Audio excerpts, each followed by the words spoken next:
an hour about the history of Russia going back to the 8th century. And honestly, we thought this was a filibustering technique and found it annoying and interrupted him several times. And he responded he was annoyed by the interruption. But we concluded in the end, for what it's worth, that it was not a filibustering technique. There was no time limit on the interview. We ended it after more than 2 hours. Instead, what you're about to see seemed to us sincere, whether you agree with it or not. Vladimir Putin believes that Russia has a historic claim to parts of Western Ukraine. So our opinion would be to view it in that light, as a sincere expression of what he thinks. And with that, here it is. Mr. President, thank you. On February 22nd, 2022, you addressed your country in a nationwide address when the conflict in Ukraine started. And you said that you were acting because you had come to the conclusion that the United States, through NATO, might initiate a, quote, surprise attack on our country. And to American ears, that sounds paranoid. Tell us why you believe the United States might strike Russia out of the blue. How did you conclude that? It's not that America, the United States, was going to launch a surprise strike on Russia. I didn't say that. Are we having a talk show or a serious conversation? Here's the quote. Thank you. It's a formidable, serious talk. Because your basic education is in history, as far as I understand. Yes. So if you don't mind, I will take only 30 seconds or 1 minute to give you a short reference to history for giving you a little historical background. Please. Let's look where our relationship with Ukraine started from. Where did Ukraine come from? The Russian state started gathering itself as a centralized statehood, and it is considered to be the year of the establishment of the Russian state in 862, when the townspeople of Novgorod invited a Varangian prince, Rurik, from Scandinavia to reign. In 1862, Russia celebrated the 1000th anniversary of its statehood. And in Novgorod, there is a memorial dedicated to the 1000th anniversary of the country. In 882, Rurik's successor, Prince Oleg, who was actually playing the role of regent at Rurik's younger son, because Rurik had died by that time, came to Kiev.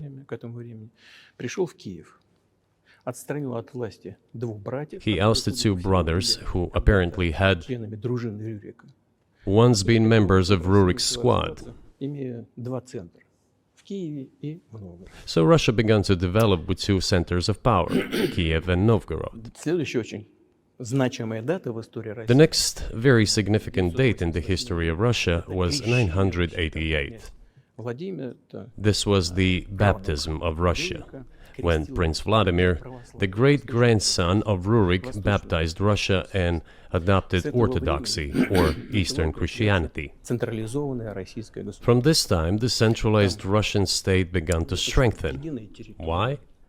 Because of the single territory, integrated economic ties, one and the same language, and, after the baptism of Russia, the same faith and rule of the prince.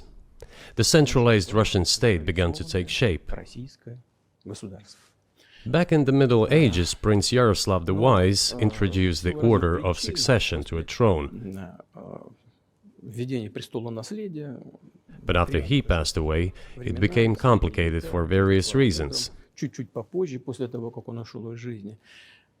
The throne was passed not directly from father to eldest son, but from the prince who had passed away to his brother, then to his sons in different lines. All this led to the fragmentation and the end of Rus as a single state. There was nothing special about it. The same was happening then in Europe.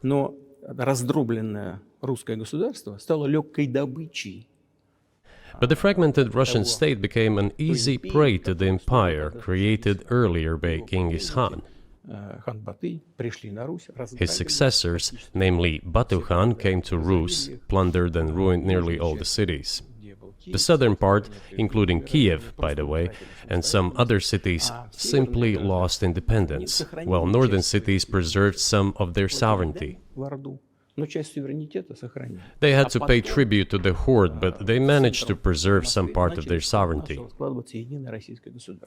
And then a unified Russian state began to take shape with its center in Moscow.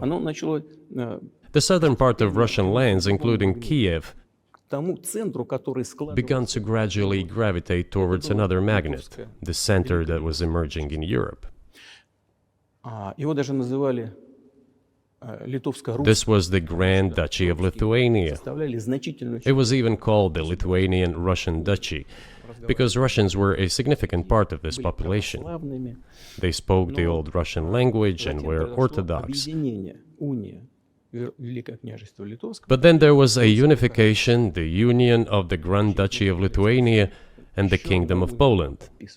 A few years later, another union was signed, but this time already in the religious sphere. Some of the Orthodox priests became subordinate to the Pope. Thus, these lands became part of the Polish-Lithuanian state.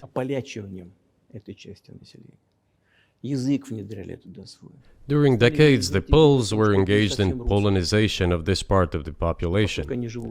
They introduced their language there, tried to entrench the idea that this population was not exactly Russians, that because they lived on the fringe, they were Ukrainians. Originally, the word Ukrainian meant that a person was living on the outskirts of the state, along the fringes, or was engaged in a border patrol service. It didn't mean any particular ethnic group. So the Poles were trying to, in every possible way, to colonize this part of the Russian lands, and actually treated it rather harshly, not to say cruelly. All that led to the fact that this part of the Russian lands began to struggle for their rights. They wrote letters to Warsaw demanding that their rights be observed and people be commissioned here, including to Kiev. I beg your pardon, can you tell us what period? I'm losing track of where in history we are. The Polish oppression of Ukraine. It was in the 13th century.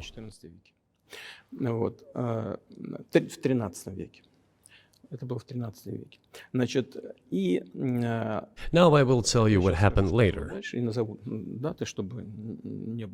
and give the dates so that there is no confusion. And in 1654, even a bit earlier, the people who were in control of the authority over that part of the Russian lands addressed Warsaw, I repeat, demanding that they send them to rulers of Russian origin and Orthodox faith. When Warsaw did not answer them, and in fact rejected their demands, they turned to Moscow, so that Moscow took them away. So that you don't think that I'm inventing things, I'll give you these documents.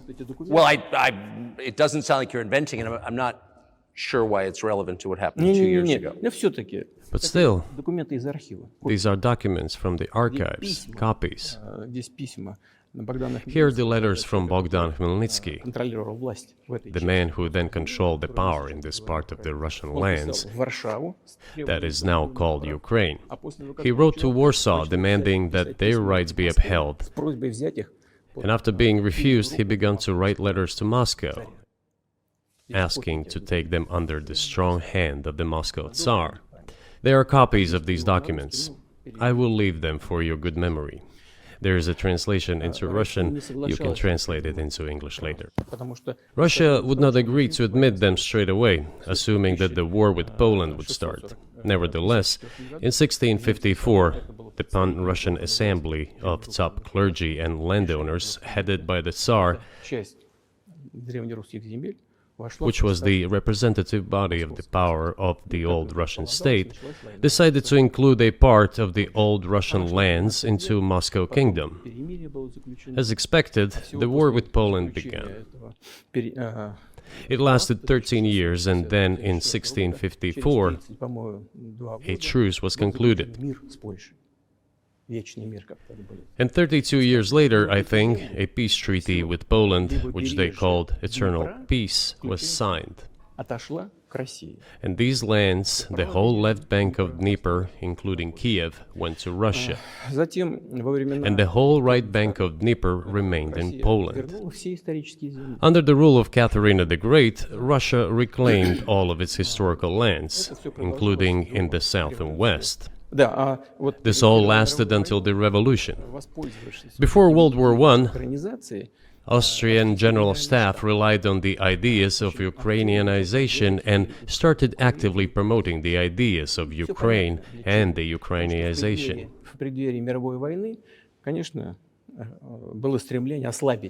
Their motive was obvious.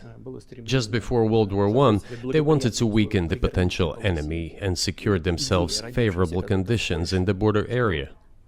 So the idea which had emerged in Poland that people residing in that territory were allegedly not really Russians, but rather belonged to a special ethnic group, Ukrainians, started being propagated by the Austrian General Staff. As far back as the 19th century, theorists calling for Ukrainian independence appeared. All those, however, claimed that Ukraine should have a very good relationship with Russia. They insisted on that. After the 1917 revolution, the Bolsheviks sought to restore the statehood, and the civil war began, including the hostilities with Poland. In 1921, peace with Poland was proclaimed, and under that treaty, the right bank of Dnieper River once again was given back to Poland. In 1939, after Poland cooperated with Hitler, it did collaborate with Hitler, you know? Hitler offered Poland peace and a treaty of friendship. An alliance demanding in return that Poland give back to Germany the so-called Danzig corridor, which connected the bulk of Germany with East Prussia and Königsberg.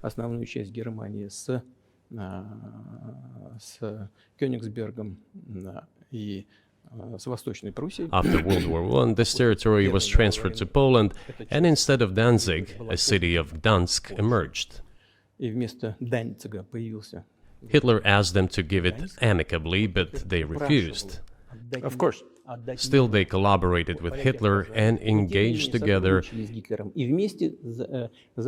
the partitioning of Czechoslovakia. But may I ask you, you're making the case that Ukraine, certainly parts of Ukraine, Eastern Ukraine, is in effect Russia, has been for hundreds of years.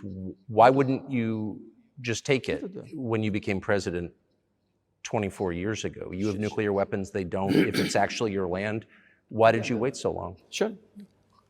I'll tell you. I'm coming to that. This briefing is coming to an end. It might be boring, but it explains many things. I just don't know how it's relevant. Good.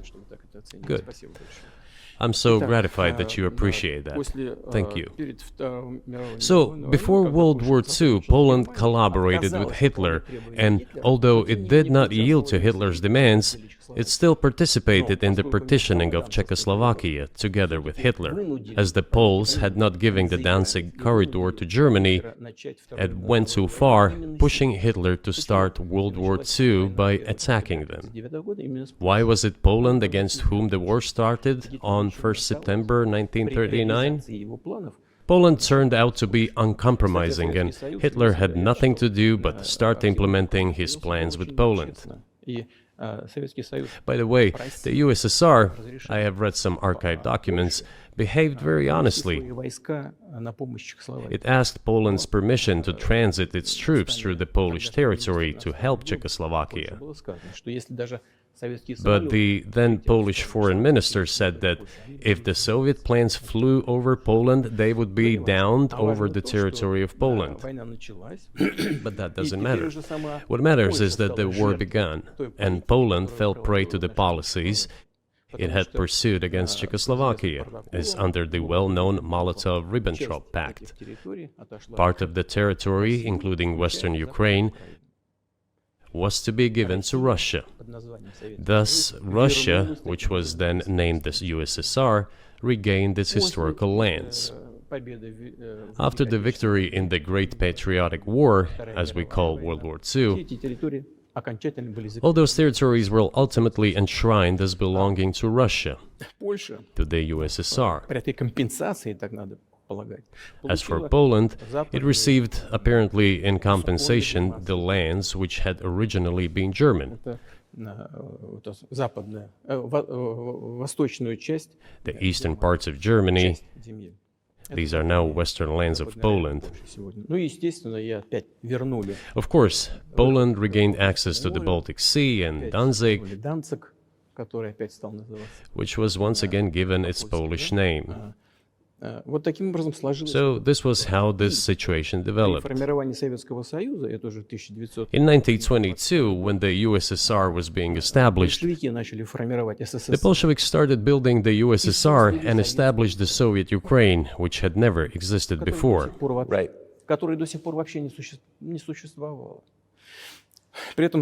Stalin insisted that those republics be included in the USSR as autonomous entities.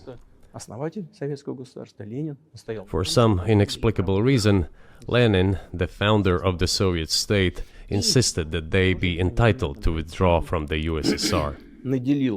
And again, for some unknown reasons, he transferred to that newly established Soviet Republic of Ukraine some of the lands together with people living there, even though those lands had never been called Ukraine, and yet they were made part of that Soviet Republic of Ukraine. Those lands included the Black Sea region, which was received under Catherine the Great, and which had no historical connection with Ukraine whatsoever.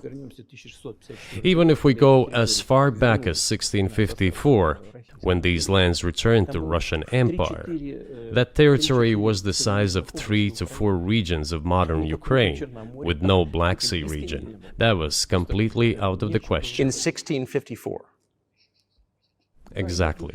You obviously have encyclopedic knowledge of this region, but why didn't you make this case for the first 22 years as president that Ukraine wasn't a real country?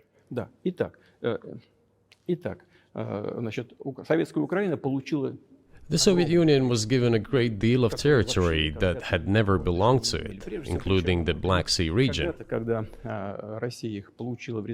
At some point, when Russia received them as an outcome of the Russo-Turkish Wars, they were called New Russia or Novorossiya. But that does not matter. What matters is that Lenin, the founder of the Soviet state, established Ukraine that way. For decades, the Ukrainian Soviet Republic developed as part of the USSR. And for unknown reasons, again, the Bolsheviks were engaged in Ukrainianization. It was not merely because the Soviet leadership was composed to a great extent of those originating from Ukraine. Rather, it was explained by the general policy of indigenization pursued by the Soviet Union. Same things were done in other Soviet republics. This involved promoting national languages and national cultures, which is not bad in principle. That is how the Soviet Ukraine was created. After the World War II, Ukraine received, in addition to the lands that had belonged to Poland before the war, part of the lands that had previously belonged to Hungary and Romania. So Romania and Hungary had some of their lands taken away and given to the Soviet Ukraine, and they still remain part of Ukraine. So in this sense, we have every reason to affirm that Ukraine is an artificial state that was shaped at Stalin's will. Do you believe Hungary has a right to take its land back from Ukraine, and that other nations have a right to go back to their 1654 borders?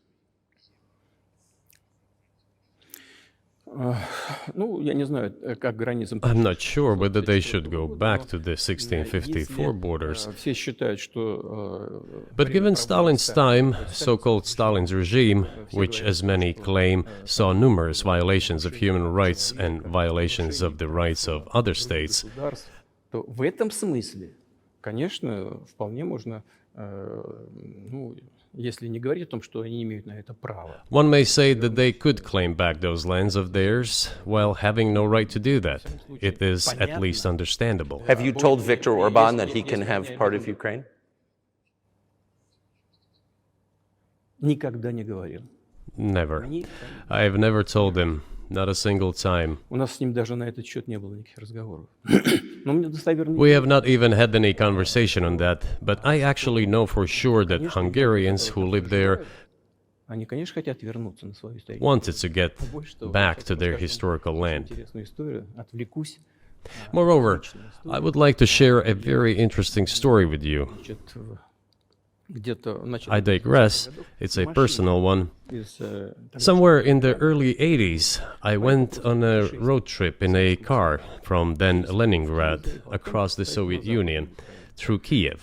въехал Made a stop in Kiev and then went to western Ukraine. название I went to the town of Beregovoye, и and all the names of towns and villages there were in Russian and in the language I did not understand, in Hungarian, in Russian and in Hungarian, возле not in Ukrainian, in Russian and in Hungarian. I was driving through some kind of village and there were men sitting next to the houses and they were wearing black three-piece suits and black cylinder hats. I asked, are they some kind of entertainers? I was told, no, they were not entertainers, they're Hungarians. I said, what are they doing here? What do you mean? This is their land, they live here. This was during the Soviet time in the 1980s. They preserved the Hungarian language, Hungarian names, and all their national costumes. They are Hungarians and they feel themselves to be Hungarians. And of course, when now there is an infringement, Well, that is, and there's a lot of that, though. I think many nations are upset about Transylvania as well, as you obviously know. But many nations feel frustrated by the redrawn borders of the wars of the 20th century and wars going back 1,000 years, the ones that you mentioned. But the fact is that you didn't make this case in public until 2 years ago, February. And in the case that you made, which I read today, сейчас скажу. you explain at great length that you felt a physical threat from the West in NATO, including potentially a nuclear threat, and that's what got you to move. Is that a fair characterization of what you said? Я понимаю, что поскольку мои длинные диалоги, они... I understand that my long speeches probably fall outside of the genre of the interview. That is why I asked you at the beginning, are we going to have a serious talk or a show? Так что не обижайтесь You said меня, a serious talk, Ну так вот. so bear with me, please. К тому моменту, когда... We're coming to the point where the Soviet Ukraine was established. 1991 год. Then, in 1991, the Soviet Union collapsed, Получила в подарок от and России everything that Russia had generously bestowed on Ukraine was dragged away by the в latter. целом, вот я подхожу сейчас к очень важному I'm моменту. coming to a very important point of today's agenda. Этот развал Советского Союза... Thank you. After all, the collapse of the Soviet Union was effectively initiated by the Russian Я не leadership. знаю, чем тогда руководствовалось руководство России. Но I do not understand what the Russian leadership was guided by at the time, but I suspect there were several reasons to think everything would be fine. первое. Ну, во-первых, я думаю, что руководство России исходило из того, что First, фундаментальные I think that then Russian leadership believed that the fundamentals of the relationship between Russia and Ukraine were, in fact, a common language. More than 90% of the population there spoke Russian. у каждого третьего какие-то родственные связи. Family ties. Every third person there had some kind of family or friendship ties. Common culture, common history. Finally, common faith, coexistence with a single state for centuries, and deeply interconnected economies. Экономика очень сильно взаимосвязана. All of these were so fundamental. All these elements together make our good relationships inevitable. Я хочу, чтобы вы, как американские гражданины, чтобы The second point is a very important one. Прежнее российское руководство I want you, as an American citizen, and your viewers to hear about this as well. больше никаких разделителей. The former Russian leadership assumed that the Soviet Union had ceased to exist, and therefore there were no longer any ideological dividing lines. Инициативно пошла даже на развал Советского Союза. Russia even agreed voluntarily and proactively to the collapse of the Soviet Так Union, называемом and believed that this would be understood by the so-called civilized West as an invitation for cooperation and вот чего association. ожидала Россия. That is what Russia was expecting, both from the United States and the so-called collective West as a whole. В том числе и в Германии. Эгон Барр. There were smart people, including in Germany, Egon Bahr, a major politician of the Social Democratic Party, who insisted in his personal conversations with the Soviet leadership on the brink of the collapse of the Soviet Union that a new security system should be established in Europe. Помочь объединиться Германии, но Help should be given to unify Germany, будет входить Соединенные but a Штаты, new Канада. system should be also established to include the United States, Canada, Russia, and other Central European Чтобы countries. НАТО распространялось. Yes. But NATO Он так и говорил, needs если not НАТО to будет expand. распространяться, все будет то же That's самое, what he как said. в условиях холодной войны. Только If ближе к NATO границам. expands, everything would be just the same as during the Cold War, Его никто не only closer to Russia's borders. Никто That's не all. послушал. Больше того, он рассердился как-то. He was a wise old man, but no one listened to Если, him. говорит, вы меня не In слушаете, fact, я больше he вас got angry once. рассердился на советское руководство. If, he said, you don't listen to me, I'm never setting my foot in Moscow once again. Но, тем не менее, Everything happened just as he had said. Well, of course, it did come true, and you've mentioned this many times. I think it's a fair point, and many in America thought that relations between Russia and the United States would be fine with the collapse of the Soviet Union and the end of the Cold War. That the opposite happened, but you've never explained why you think that happened, except to say that the West fears a strong Russia, but we have a strong China. The West does not seem very afraid of. What about Russia? Do you think convinced policymakers they had to take it down? Запад боится сильного Китая больше, чем сильной России. The West is afraid of strong China more than it fears a strong Russia, because Russia has 150 million people and China has 1.5 billion population, and its economy is growing by leaps and bounds, or 5% a year. It used to be even more. But that's enough for China. As Bismarck once put it, potentials are the most important. China's potential is enormous. It is the biggest economy in the world today in terms of purchasing power parity and the size of the economy. It has already overtaken the United States quite a long time ago, and it is growing at a rapid clip. Let's not talk about who is afraid of whom. Let's not reason in such terms. And let's get into the fact that after 1991, when Russia expected that it would be welcomed into the brotherly family of civilized nations, nothing like this happened. You tricked us. I don't mean you personally when I say you. Of course, I'm talking about the United States. The promise was that NATO would not expand eastward, but it happened 5 times. There were 5 waves of expansion. We tolerated all that. We were trying to persuade them. We were saying, please don't. We are as bourgeois now as you are. We are market economy and there is no communist party power. Let's negotiate. Moreover, I have also said this publicly before. Был момент, когда There was a moment when серая кошка пробежала. a certain rift started growing between us. Помните, выступал? Before that, Yeltsin came to the United States. Remember, he spoke in Congress and said the good words, God bless America. Everything he said were signals. Let us in. Remember the developments in Yugoslavia before the Yeltsin was lavished with praise? As soon as the developments in Yugoslavia started, he raised his voice in support of Serbs, and we couldn't but raise our voices for Serbs in their defense. I understand that there were complex processes underway there, I do, but Russia could not help raising its voice in support of Serbs, because Serbs are also a special and close to us nation, with Orthodox culture and so on. It's a nation that has suffered so much for generations. Well, regardless, what is important is that Yeltsin expressed his support. What did the United States do? In violation of international law and the UN Charter, it started bombing Belgrade. It was the United States that let the genie out of the bottle. И Moreover, when Russia protested and expressed its resentment, what was said? The UN Charter and international law have become obsolete. Now everyone invokes international law, but at that time they started saying that everything was outdated. Everything had to be changed.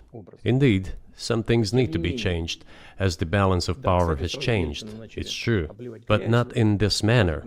Yeltsin was immediately dragged through the mud, accused of alcoholism, of understanding nothing, of knowing nothing. He understood everything, I assure you. Well, I became president in 2000. I thought, okay, the Yugoslav issue is over, but we should try to restore relations. Let's reopen the door that Russia had tried to go through. And moreover, I said it publicly, I can reiterate. At a meeting here in the Kremlin with the outgoing President Bill Clinton, right here in the next room, I said to him, I asked him, Bill, do you think if Russia asked to join NATO, do you think it would happen? Suddenly he said, you know, it's interesting. I think so. But in the evening, when we met for dinner, he said, you know, I've talked to my team. No, it's not possible now. You can ask him. I think he will watch our interview. He'll confirm it. I wouldn't have said anything like that if it hadn't happened. Okay. Were you sincere? It's impossible now. Would you have joined NATO?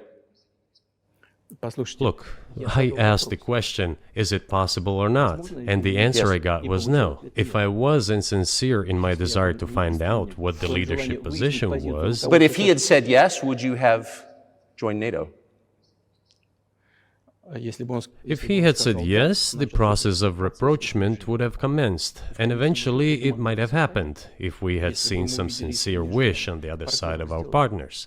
But it didn't happen. Well, no means no. Okay, fine. Why do you think that is? Just to get to motive, I know you're clearly bitter about it. I understand. But why do you think the West rebuffed you then? Why the hostility? Why did the end of the Cold War not fix the relationship? What motivates this from your point of view? You said I was bitter about the answer. No, it's not bitterness. It's just a statement of fact. We're not bride and groom, bitterness, resentment. It's not about those kind of matters in such circumstances. We just realized we weren't welcome there, that's all. Okay, fine. But let's build relations in another manner. Let's look for common ground elsewhere. Why we received such a negative response, you should ask your leaders. I can only guess why. Too big a country with its own opinion and so on.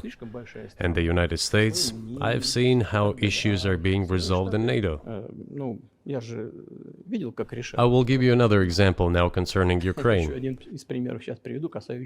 The US leadership exerts pressure, and all NATO members obediently vote, even if they do not like something.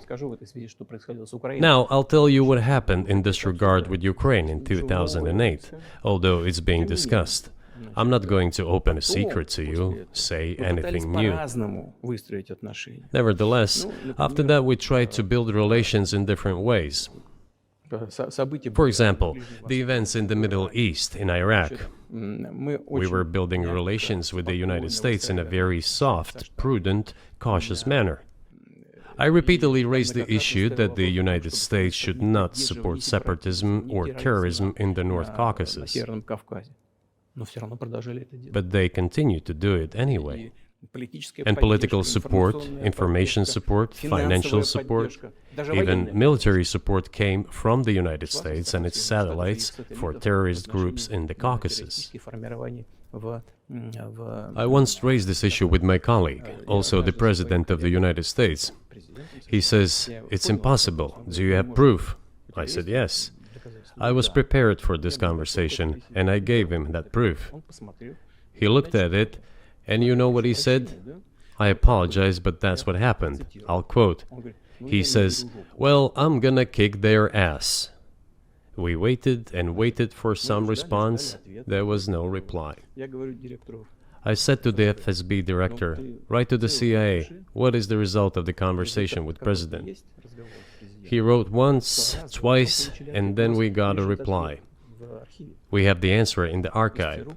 The CIA replied, we have been working with the opposition in Russia, we believe that this is the right thing to do, and we will keep on doing it. Just ridiculous. Well, okay, we realized that it was out of the question. Forces in opposition to you. So you're saying the CIA is trying to overthrow your government. Ну, конечно, имелось в виду в данном случае. Of course, they meant in that particular case the separatists, the terrorists who fought with us in the Caucasus. Они их называли. That's who they called the opposition. Это вот второй момент. This is the second Очень point. важный. The third moment is a very important one, is the moment when the US missile defense system was created. Начало. The beginning. И мы долго уговаривали. We persuaded for a long time not to do it in the United States. Меня пригласили в Moreover, отец Буша. after was invited by Bush Jr.'s father, Bush Sr., to visit his place on the ocean, Там состоялась очень серьезная беседа, I had a very serious conversation with President Bush and his team. чтобы I proposed that the United States, Russia, and Europe jointly create a missile defense system that, we believe, которая, как мы считаем, if created unilaterally, threatens our security, despite the fact that the United States officially said that it was being created against missile threats from Iran. That was the justification for the deployment of the missile defense system. I suggested working together, Russia, the United States, and Europe. They said it was very interesting. They asked me, are you serious? I said, absolutely. May I ask, what year was this? Ну, я не помню. Вот I don't remember. в интернете, когда я был. It is easy to find out on the internet when I was in the USA at the invitation of Bush Sr. It is even easier to learn from someone I'm going to tell you about. Мне сказали, это очень интересно. I was told it was very interesting. I said, just imagine if we could tackle such a global strategic security challenge together. The world will change. We'll probably have disputes, probably economic and even political ones, but we could drastically change the situation in the world. He says yes, and asks, are you serious? I said, of course. We need to think about it, I'm told. Вот в этот кабинет. I said, go ahead, please.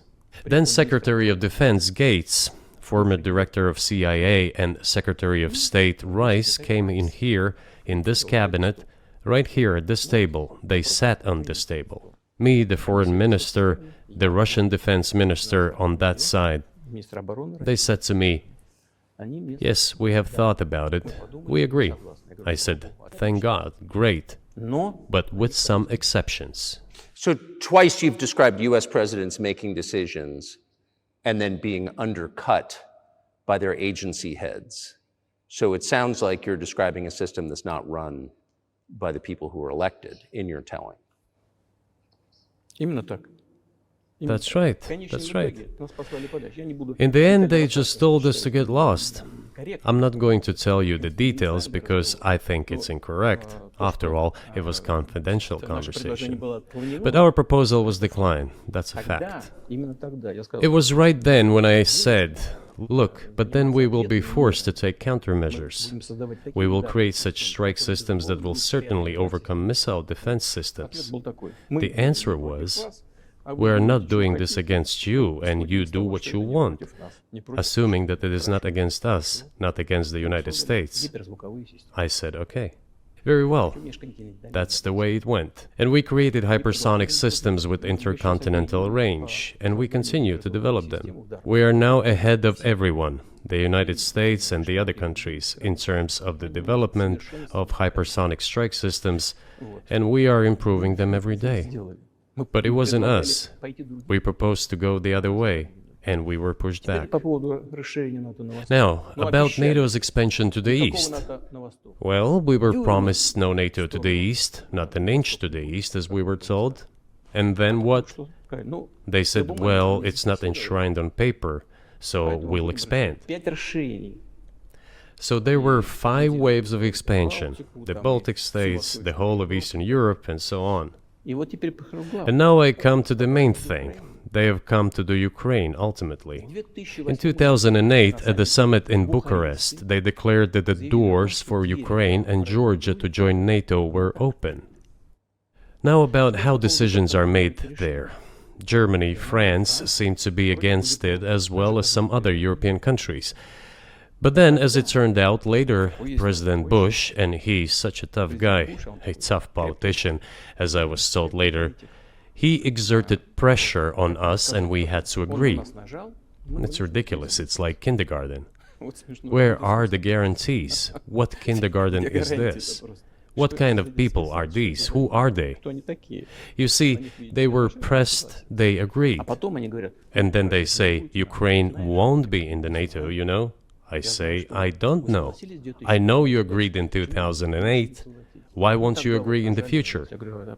Well, they pressed us then. I say, why won't they press you tomorrow? And you'll agree again. Well, it's nonsensical. Who's there to talk to? I just don't understand. We're ready to talk. But with whom? Where are the guarantees? None. So they started to develop the territory of Ukraine. Whatever is there, I have told you the background, how this territory developed, what kind of relations there were with Russia. Every second or third person there has always had some ties with Russia. And during the elections in already independent, sovereign Ukraine, which gained its independence as a result of the Declaration of Independence, and by the way, it says that Ukraine is a neutral state, and in 2008, suddenly the doors or gates to NATO were open to it. Oh, come on. This is not how we agreed. Now, all the presidents that have come to power in Ukraine, they relied on electorate with a good attitude to Russia in one way or the other. This is the southeast of Ukraine. This is a large number of people. And it was very difficult to dissuade this electorate, which had a positive attitude towards Russia. Viktor Yanukovych came to power, and how? The first time he won after President Kuchma, they organized a third round, which is not provided for in the constitution of Ukraine. This is a coup d'etat. Just imagine, someone in the United States wouldn't like the outcome. In 2014? Before that. No, this was before that. After President Kuchma, Viktor Yanukovych won the elections. However, his opponents did not recognize that victory. The US supported the opposition, and the third round was scheduled. What is this? This is a coup. The US supported it, and the winner of the third round came to power. Imagine if in the US something was not to someone's liking, and the third round of election, which the US Constitution does not provide for, was organized. Nonetheless, it was done in Ukraine. Okay, Viktor Yushchenko, who was considered a pro-Western politician, came to power. Fine, we have built relations with him as well. He came to Moscow with visits. We visited Kiev. I visited too. We met in an informal setting. If he's pro-Western, so be it. It's fine. Let people do their job. The situation should have developed inside the independent Ukraine itself. As a result of Kuchma's leadership, things got worse and Viktor Yanukovych came to power after all. Maybe he wasn't the best president and politician, I don't know. I don't want to give assessments. However, the issue of the association with the EU came up. We have always been lenient to this, suit yourself. But when we read through the Treaty of Association, it turned out to be a problem for us, since we had a free trade zone and open customs borders with Ukraine, which under this association had to open its borders for Europe, which would have led to flooding of our market. We said, no, this is not going to work. We shall close our borders with Ukraine then. The customs borders, that is. Yanukovych started to calculate how much Ukraine was going to gain, how much to lose, and said to his European partners, I need more time to think before signing. The moment he said that, the opposition began to take destructive steps which were supported by the West. It all came down to Maidan and a coup in Ukraine. So he did more trade with Russia than with the EU. Ukraine did. Ну, конечно. Ну, конечно. Of course. It's not even the matter of trade volume, although for the most part it is. It is the matter of cooperation ties, which the entire Ukrainian economy was based on. The cooperation ties between the enterprises were very close since the times of the Soviet Union. One enterprise there used to produce components to be assembled both in Russia and Ukraine and vice versa. They used to be very close ties. A coup d'etat was committed, although I shall not delve into details now, as I find doing it inappropriate, the US told us. Calm Yanukovych down, and we will calm the opposition. Let the situation unfold in the scenario of a political settlement. We said, all right, agreed, let's do it this way. As the Americans requested, Yanukovych did use neither the armed forces nor the police, yet the armed opposition committed a coup in Kiev. What is that supposed to mean? Who do you think you are? I wanted to ask the then US leadership. With the backing of whom? With the backing of CIA, of course. The organization you wanted to join back in the day, as I understand. We should thank God they didn't let you in. Although, it is a serious organization. I understand. My former vis-a-vis in the sense that I served in the first main directorate, Soviet Union's intelligence service. They have always been our opponents. A job is a job. Technically, they did everything right. They achieved their goal of changing the government. However, from political standpoint, it was a colossal mistake. Surely it was political leadership's miscalculation. They should have seen what it would evolve into. So, in 2008, the doors of NATO were opened for Ukraine. In 2014, there was a coup. They started persecuting those who did not accept the coup, and it was indeed a coup. They created a threat to Crimea, which we had to take under our protection. They launched a war in Donbass in 2014 with the use of aircraft and artillery against civilians. This is when it all started. There is a video of aircraft attacking Donetsk from above. They launched a large-scale military operation, then another one. When they failed, they started to prepare the next one. All this against the background of military development of this territory and opening of NATO's doors. How could we not express concern over what was happening? From our side, this would have been a culpable negligence. That's what it would have been. It's just that the US political leadership pushed us to the line we could not cross, because doing so could have ruined Russia itself. Besides, we could not leave our brothers in faith, in fact, a part of Russian people, in the face of this war machine. But that was 8 years before the current conflict started. So what was the trigger for you? What was the moment where you decided you had to do this? Спровоцировал конфликт изначально. Initially, it was the coup in Ukraine that provoked the conflict. By the way, back then the representatives of 3 European countries, Germany, Poland and France, arrived. They were the guarantors of the signed agreement between the government of Yanukovych and the opposition. They signed it as guarantors. Despite that, the opposition committed a coup, and all these countries pretended that they didn't remember that they were guarantors of the peaceful settlement. They just threw it in the stove right away, and nobody recalls that. I don't know if the US know anything about the agreement between the opposition and the authorities, and its 3 guarantors who, instead of bringing this whole situation back in the political field, supported the coup. Although it was meaningless, believe me, because President Yanukovych agreed to all conditions. He was ready to hold an early election, which he had no chance of winning, frankly speaking. Everyone knew that. Then why the coup? Why the victims? Why threatening Crimea? Why launching an operation in Donbass? This I do not understand. That is exactly what the miscalculation is. CIA did its job to complete the coup. I think one of the deputy secretaries of state said that it cost a large sum of money, almost 5 billion. But the political mistake was colossal. Why would they have to do that?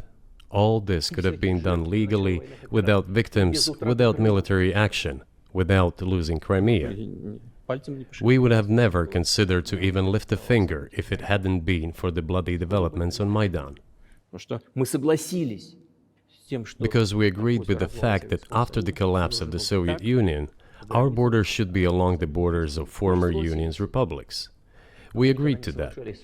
But we never agreed to NATO's expansion, and moreover, we never agreed that Ukraine would be in NATO. We did not agree to NATO bases there without any discussion with us. For decades, we kept asking, don't do this, don't do that. And what triggered the latest events? Firstly, the current Ukrainian leadership declared that it would not implement the Minsk agreements, which had been signed, as you know, after the events of 2014 in Minsk, where the plan of peaceful settlement in Donbass was set forth. But no, the current Ukrainian leadership, foreign minister, all other officials, and then president himself said that they don't like anything about the Minsk agreements. In other words, they were not going to implement it. A year or a year and a half ago, former leaders of Germany and France said openly to the whole world that they indeed signed the Minsk agreements, but they never intended to implement them. They simply led us by the nose. Was there anyone for you to talk to? Did you call a U.S. President, Secretary of State and say, if you keep militarizing Ukraine with NATO forces, this is going to be we're going to act? We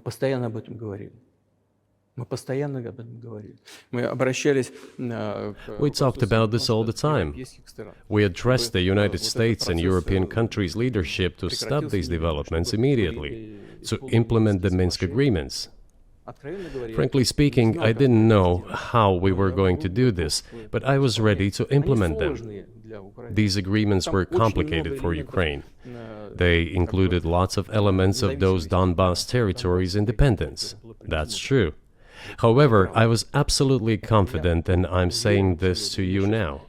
I honestly believe that if we managed to convince the residents of Donbass, and we had to work hard to convince them to return to the Ukrainian statehood, then gradually the wounds would start to heal. When this part of territory reintegrated itself into common social environment, when the pensions and social benefits were paid again, all the pieces would gradually fall into place. No, nobody wanted that. Everybody wanted to resolve the issue by military force only. But we could not let that happen. And the situation got to the point when the Ukrainian side announced, no, we will not do anything. They also started preparing for military action. It was they who started the war in 2014. Our goal is to stop this war. And we did not start this war in 2022. This is an attempt to stop it. Do you think you've stopped it now? I mean, have you achieved your aims? No, we haven't achieved our aims yet, because one of them is denazification. This means the prohibition of all kinds of neo-Nazi movements. This is one of the problems that we discussed during the negotiation process, which ended in Istanbul early this year.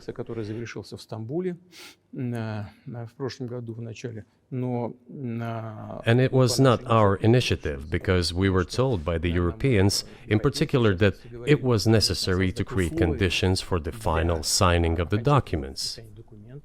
My counterparts in France and Germany said, how can you imagine them signing a treaty with a gun to their heads? The troops should be pulled back from Kiev. I said, all right. We withdrew the troops from Kiev. Извините, от Киева. As soon as we pulled back our troops from Kiev, our Ukrainian negotiators immediately threw all our agreements reached in Istanbul into the bin Договоренности, достигнутые в Стамбуле. and got prepared for a long-standing armed confrontation with the help of the United States and its satellites in Europe. Вот. That is how the situation has developed, and that is how it looks now. Да. But what is, pardon my ignorance, what is denazification? What would that mean? What is, Да, вот я как раз хочу сейчас об этом сказать. Это очень важный вопрос. Денацификация. That is what I want to talk about right now. It is a very important issue.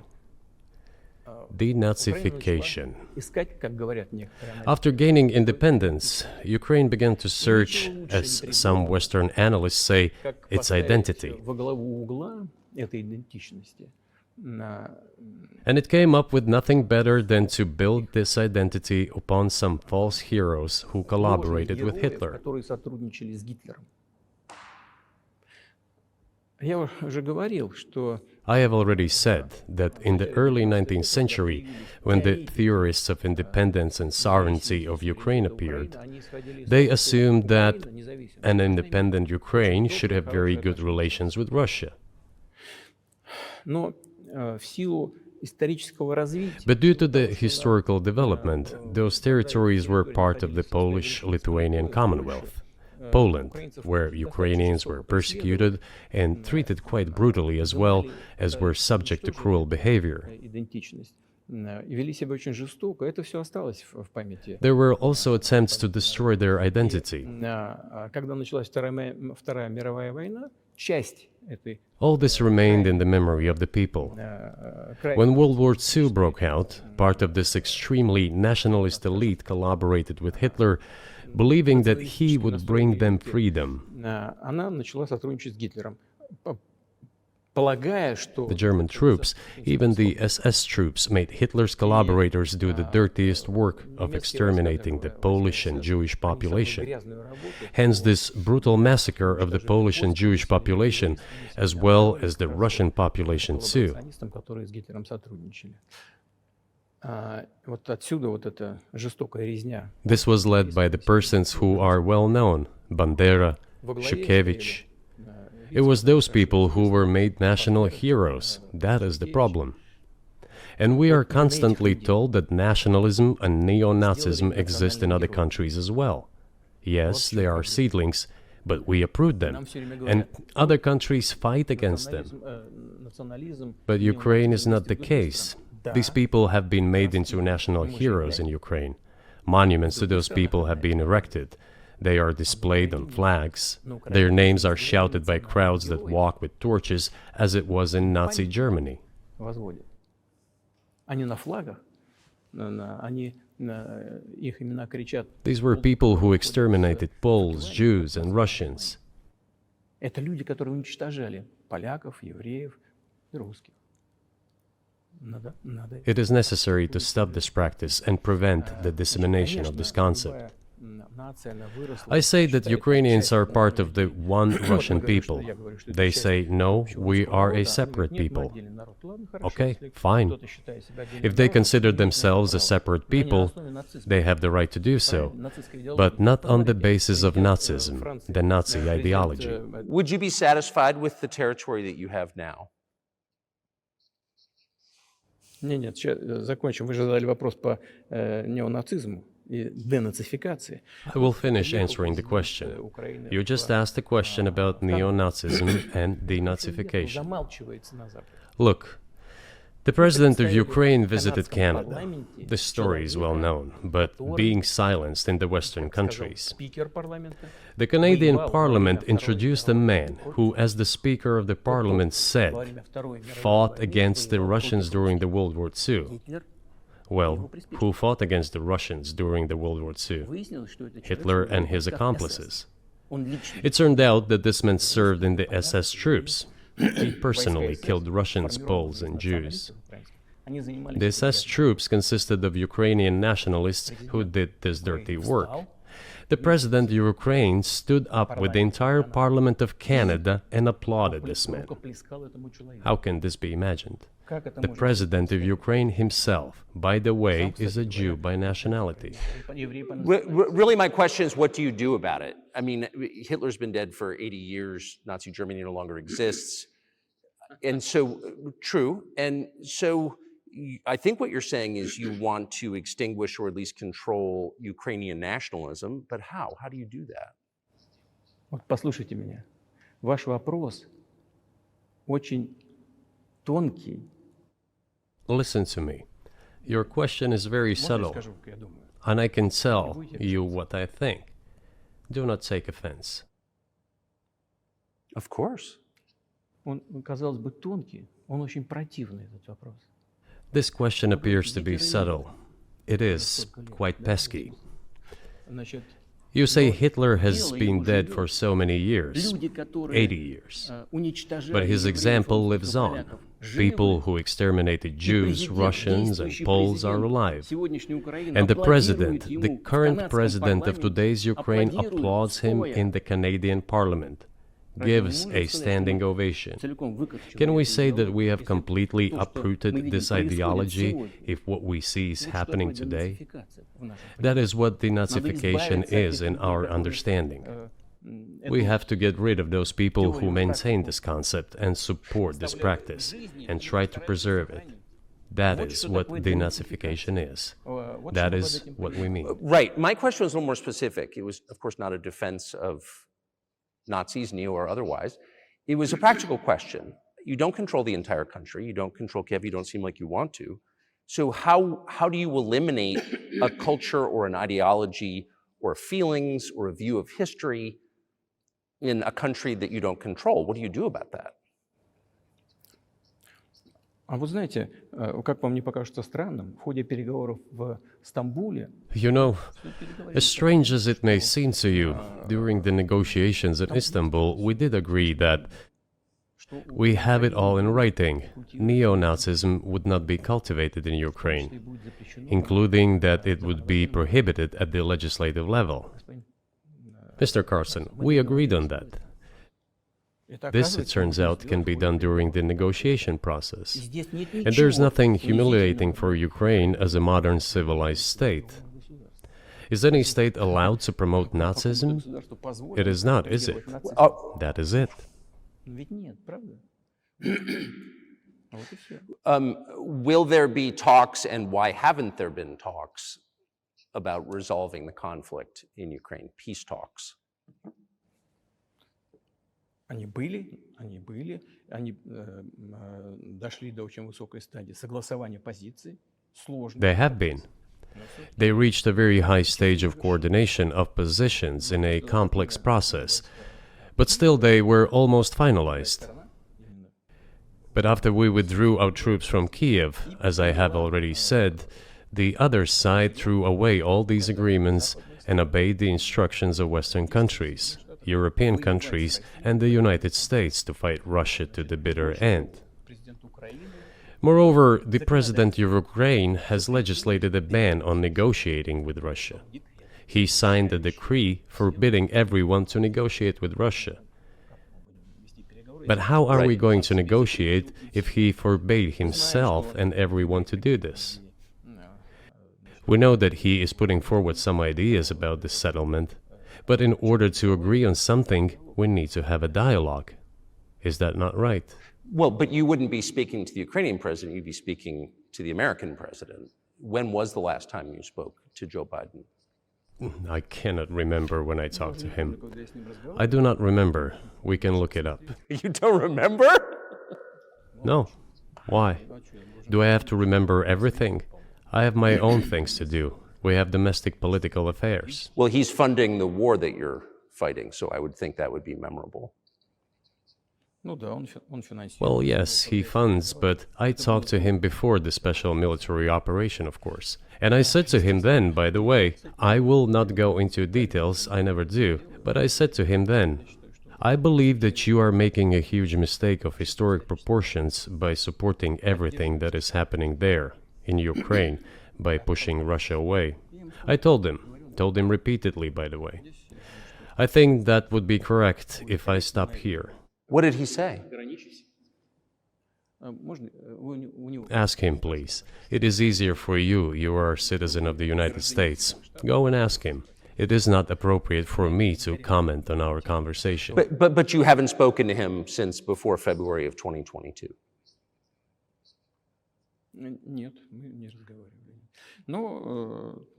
No, we haven't spoken. Certain contacts are being maintained, though. Speaking of which, do you remember what I told you about my proposal to work together on a missile defense system? Yes. You can ask all of them.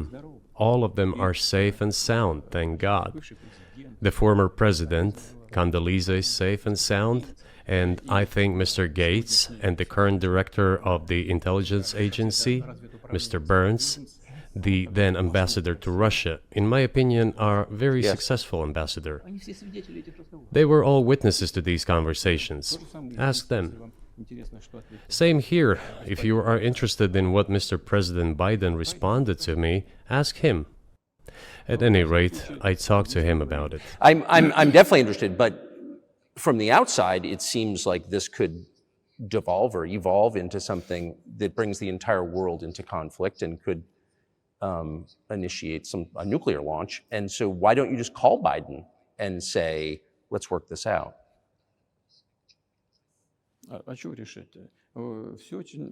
What's there to work out? It's very simple. I repeat. We have contacts through various agencies. I will tell you what we are saying on this matter and what we are conveying to the US leadership.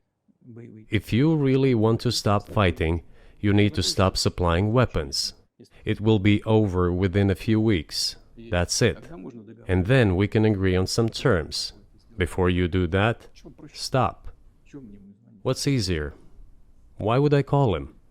What should I talk to him about? Or beg him for what? And what messages do you get back?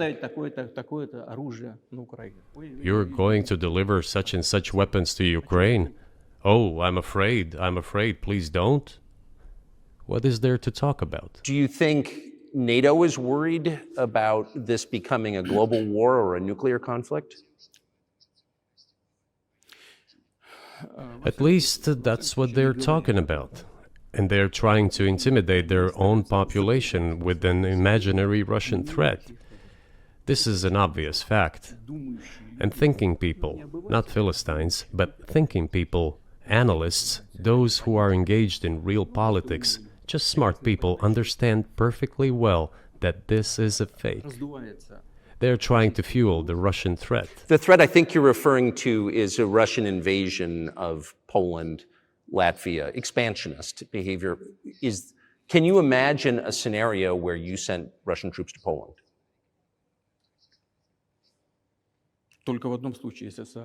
Only in one case, if Poland attacks Russia. Why? Because we have no interest in Poland, Latvia, or anywhere else. Why would we do that? We simply don't have any interest. It's just threat-mongering. Well, the argument, I know you know this, is that, well, he invaded Ukraine, he has territorial aims across the continent, and you're saying unequivocally you don't.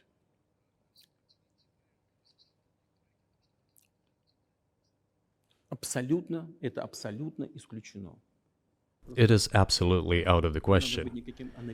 You just don't have to be any kind of analyst. It goes against common sense to get involved in some kind of a global war. And a global war will bring all humanity to the brink of destruction. It's obvious. There are certainly means of deterrence. They have been scaring everyone with us all along. Tomorrow Russia will use tactical nuclear weapons. Tomorrow Russia will use that. No, the day after tomorrow. So what? In order to extort additional money from US taxpayers and European taxpayers in the confrontation with Russia in the Ukrainian theater of war. The goal is to weaken Russia as much as possible.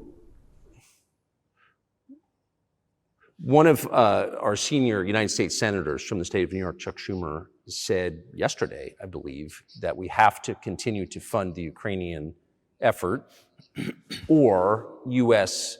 soldiers, citizens could wind up fighting there. How do you assess that?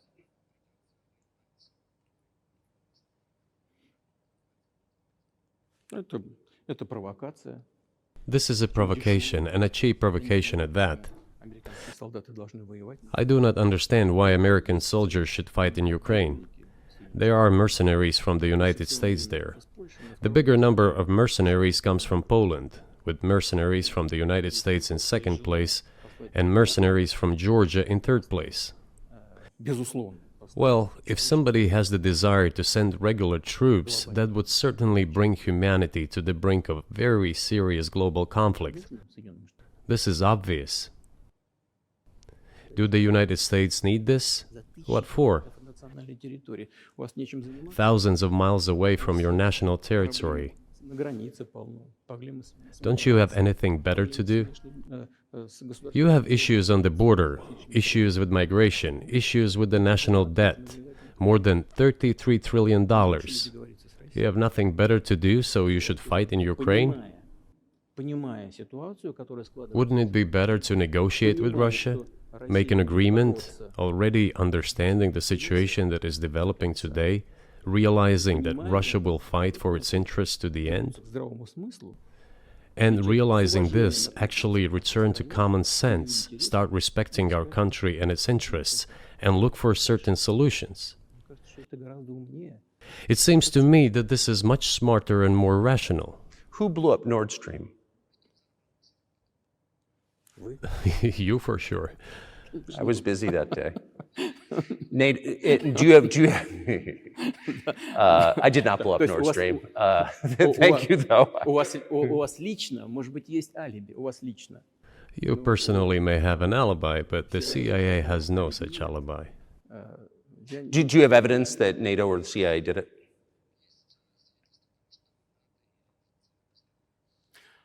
Вы знаете, я не You know, I won't get into details, but people always say in such cases, look for someone who is interested. But in this case, we should not only look for someone who is interested, but also for someone who has capabilities. Because there may be many people interested, but not all of them are capable of sinking to the bottom of the Baltic Sea and carrying out this explosion. These two components should be connected. Who is interested and who is capable of doing it? But I'm confused. I mean, that's the biggest act of industrial terrorism ever, and it's the largest emission of CO2 in history. Okay, so if you had evidence, and presumably given your security services, your intel services, you would, that NATO, the US, CIA, the West, did this, why wouldn't you present it and win a propaganda victory? В войне пропаганды очень сложно. In the war of propaganda, it is very difficult to defeat the United States, because the United States controls all the world's media and many European media. The ultimate beneficiary of the biggest European media are American financial institutions. Don't you know that? So it is possible to get involved in this work, but it is cost prohibitive, so to speak. Мы можем We can simply shine the spotlight on our sources of information, and we will not achieve results. It is clear to the whole world what happened, and even American analysts talk about it directly. It's true. Yes, but here's a question you may be able to answer. You worked in Germany, famously. The Germans clearly know that their NATO partner did this, and it damaged their economy greatly. It may never recover. Why are they being silent about it? That's very confusing to me. Why wouldn't the Germans say something about it? Ну, меня это тоже удивляет. This also confuses me. But today's German leadership is guided by the interests of the collective West rather than its national interests. Otherwise, it is difficult to explain the logic of their action or inaction. After all, it is not only about Nord Stream 1, which was blown up, and the Nord Stream 2 was damaged, but one pipe is safe and sound and gas can be supplied to Europe through it. But Germany does not open it. We are ready, please. Но Германия же не открывает его. There's another route through Poland called Yamal Europe, which also allows for large flow. Poland has closed it, but Poland packs from the German hand. It receives money from the pan-European funds, and Germany is the main donor to these pan-European funds. Germany feeds Poland to a certain extent, and they close their route to Germany. Why? I don't understand. Ukraine, to which the Germans supply weapons and give money. Germany is the second sponsor of the United States in terms of financial aid to Ukraine. There are two gas routes through Ukraine. They simply closed one route, the Ukrainians. Open the second route and please get gas from Russia. They do not open it. Why don't the Germans say, look guys, we give you money and weapons, open up the valve, please, let the gas from Russia pass through for us. We're buying liquefied gas at exorbitant prices in Europe, which brings the level of our competitiveness and economy in general down to zero. Do you want us to give you money? Let us have the decent existence. Make money for our economy, because this is where the money we give you comes from. They refuse to do so. Why? Ask them. That is what is like in their heads. Those are highly incompetent people. Well, maybe the world is breaking into two hemispheres, one with cheap energy, the other without. And I want to ask you that. If we're now a multipolar world, obviously we are, can you describe the blocks of alliances? Who is in each side, do you think? Listen, you have said that the world is breaking into two hemispheres. A human brain is divided into two hemispheres. One is responsible for one type of activities, the other one is more about creativity and so on. But it is still one and the same head. The world should be a single whole. Security should be shared rather than meant for the golden billion. That is the only scenario where the world could be stable, sustainable, and predictable. Until then, while the head is split in two parts, it is an illness, a serious adverse condition. It is a period of severe disease that the world is going through now. But I think that, thanks to honest journalism, this work is akin to work of the doctors. This could somehow be remedied. Well, let's just give one example, the US dollar, which has kind of united the world in a lot of ways, maybe not to your advantage, but certainly to ours. Is that going away as the reserve currency, the universally accepted currency? How have sanctions, do you think, changed the dollar's place in the world?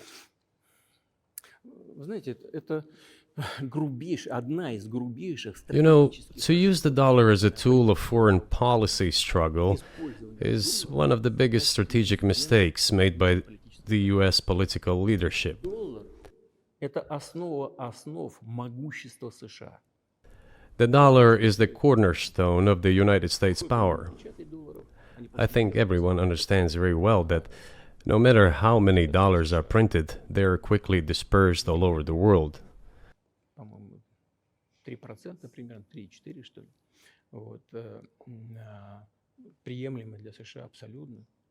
Inflation in the United States is minimal. It's about 3 or 3.4%, which is, I think, totally acceptable for the US. But they won't stop printing.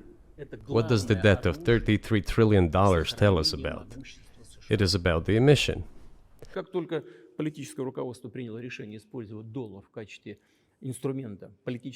Nevertheless, it is the main weapon used by the United States to preserve its power across the world. As soon as the political leadership decided to use the US dollar as a tool of political struggle, a blow was dealt to this American power. I would not like to use any strong language, but it is a stupid thing to do and a grave mistake.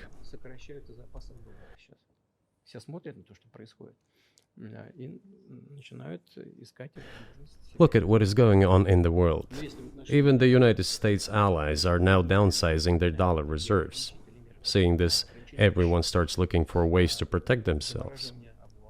But the fact that the United States applies restrictive measures to certain countries, such as placing restrictions on transactions, freezing assets, etc., causes grave concern and sends a signal to the whole world. What did we have here? Until 2022, about 80% of Russian foreign trade transactions were made in US dollars and euros.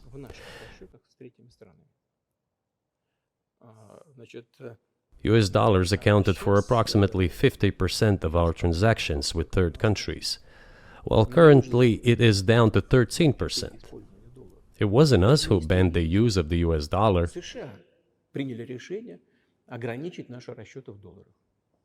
We had no such intention. It was decision of the United States to restrict our transactions in US dollars. I think it is complete foolishness from the point of view of the interests of the United States itself and its taxpayers, as it damages the US economy, undermines the power of the United States across the world. By the way, our transactions in yuan accounted for about 3%. Today, 34% of our transactions are made in rubles and about as much, a little over 34% in yuan. Why did the United States do this? My only guess is self-conceit. They probably thought it would lead to full collapse, but nothing collapsed. Moreover, other countries, including oil producers, are thinking of and already accepting payments for oil in yuan. Do you even realize what is going on or not? Does anyone in the United States realize this? What are you doing? You are cutting yourself off. All experts say this. Ask any intelligent and thinking person in the United States what the dollar means for the US. But You're killing it with your own hands. I think that's I think that's a fair assessment. The question is what comes next, and maybe you trade one colonial power for another, much less sentimental and forgiving colonial power. I mean, is the BRICS, for example, in danger of being completely dominated by the Chinese economy in a way that's not good for their sovereignty? Do you worry about that? Well, we have heard those boogeyman stories before. It is a boogeyman story. We're neighbors with China. You cannot choose neighbors just as you cannot choose close relatives. We share a border of 1,000 kilometers with them. This is number one. Second, we have a centuries-long history of coexistence. We're used to it. Third, China's foreign policy philosophy is not aggressive. Its idea is to always look for compromise, and we can see that. The next point is as follows. We are always told the same boogeyman story, and here it goes again. Through an euphemistic form, but it is still the same boogeyman story. The cooperation with China keeps increasing. The pace at which China's cooperation with Europe is growing is higher and greater than that of the growth of Chinese-Russian cooperation. Ask Europeans, aren't they afraid? They might be, I don't know. But they are still trying to access China's market at all costs, especially now that they are facing economic problems. Chinese businesses are also exploring the European market. Do Chinese businesses have small presence in the United States? Yes, the political decisions are such that they are trying to limit their cooperation with China. It is to your own detriment, Mr. Tucker, that you are limiting cooperation with China. You are hurting yourself. It is a delicate matter, and there are no silver bullet solutions, just as it is with the dollar. So, before introducing any illegitimate sanctions, illegitimate in terms of the Charter of the United Nations, one should think very carefully. For decision makers, this appears to be a problem. So you said a moment ago that the world would be a lot better if it weren't broken into competing alliances, if there was cooperation globally.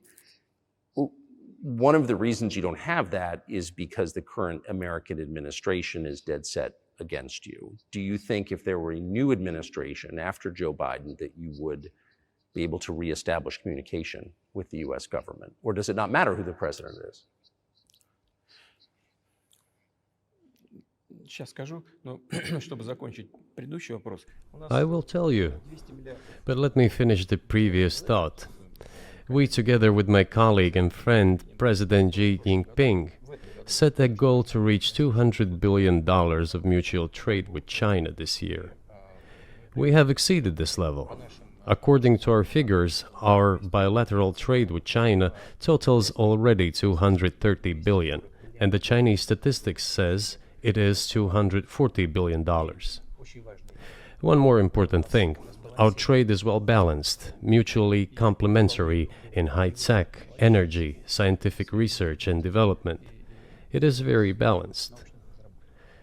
As for BRICS, where Russia took over the presidency this year, the BRICS countries are, by and large, developing very rapidly.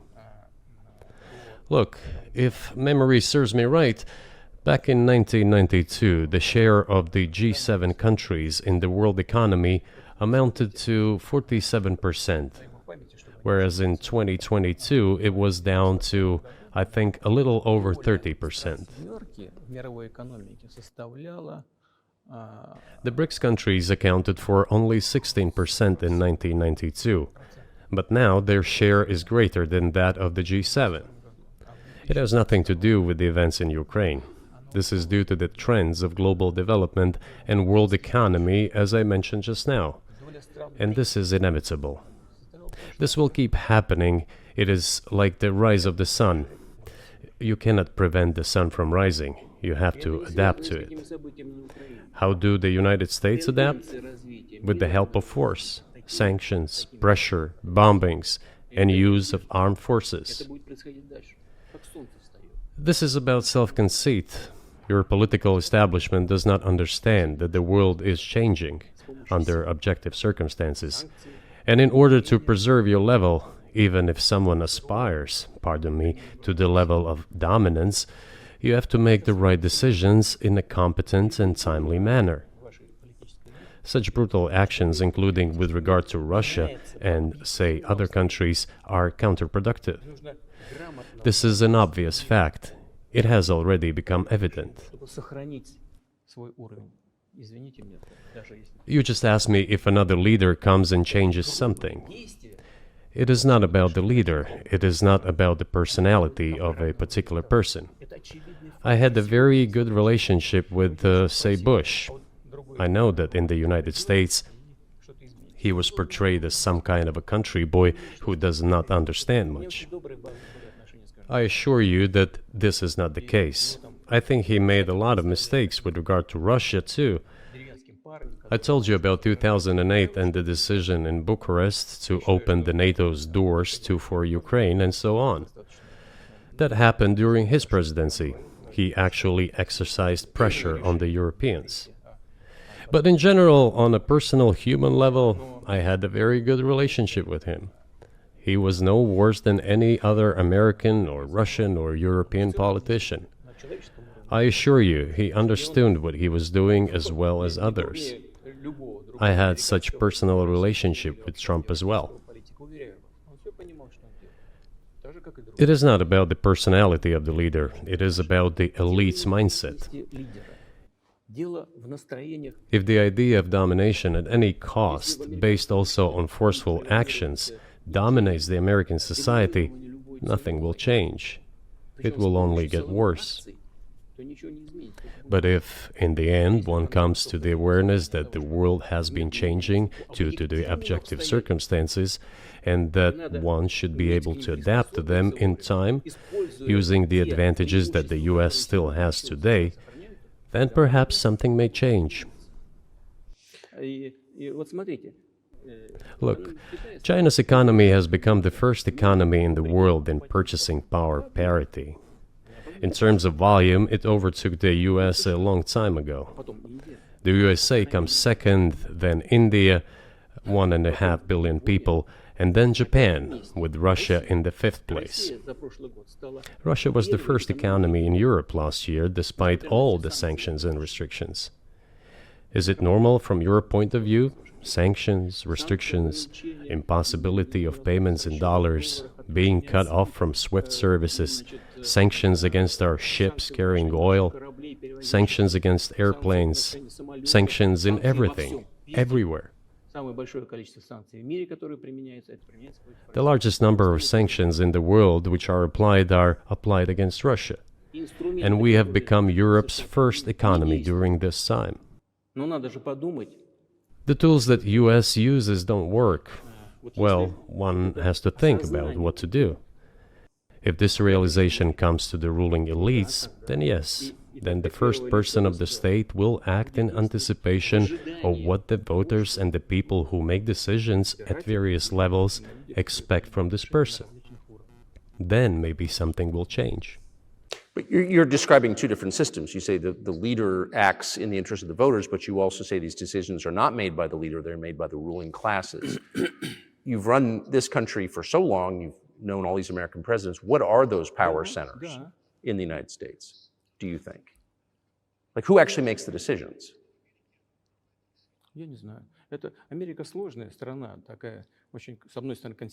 I don't know. America is a complex country, conservative on one hand, rapidly changing on the other. It's not easy for us to sort it all out. Who makes decisions in the elections? Is it possible to understand this when each state has its own legislation? Each state regulates itself? Someone can be excluded from elections at the state level. It is a two-stage electoral system. It is very difficult for us to understand it. Certainly, there are two parties that are dominant, the Republicans and the Democrats. And within this party system, the centers that make decisions, that prepare decisions. Then, look, why, in my opinion, after the collapse of the Soviet Union, such an erroneous, crude, completely unjustified policy of pressure was pursued against Russia? After all, this is a policy of pressure. NATO expansion, support for the separatists in Caucasus, creation of a missile defense system. These are all elements of pressure. Pressure, pressure, pressure. Then, dragging Ukraine into NATO is all about pressure, pressure, pressure. Why? I think, among other things, because excessive production capacities were created. During the confrontation with the Soviet Union, there were many centers created and specialists on the Soviet Union who could not do anything else. They convinced the political leadership that it is necessary to continue chiseling Russia, to try to break it up, to create on this territory several quasi-state entities, and to subdue them in a divided form, to use their combined potential for the future struggle with China. This is a mistake, including the excessive potential of those who worked for the confrontation with the Soviet Union. It is necessary to get rid of this. There should be new, fresh forces, people who look into the future and understand what is happening in the world. Look at how Indonesia is developing. 600 million people. Where can we get away from that? Nowhere. We just have to assume that Indonesia will enter. It is already in the club of the world's leading economies, no matter who likes it or dislikes it. Yes, we understand and are aware that in the United States, despite all the economic problems, the situation is still normal, with the economy growing decently. The GDP is growing by 2.5%, if I'm not mistaken. But if we want to ensure the future, then we need to change our approach to what is changing. As I already said, the world would nevertheless change, regardless of how the developments in Ukraine end. The world is changing. In the United States themselves, experts are writing that the United States are nonetheless gradually changing their position in the world.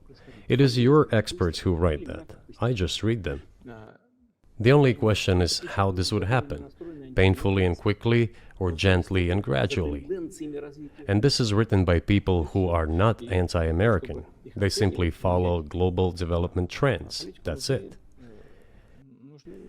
And in order to assess them and change policies, we need people who think, look forward, can analyze and recommend certain decisions at the level of political leaders.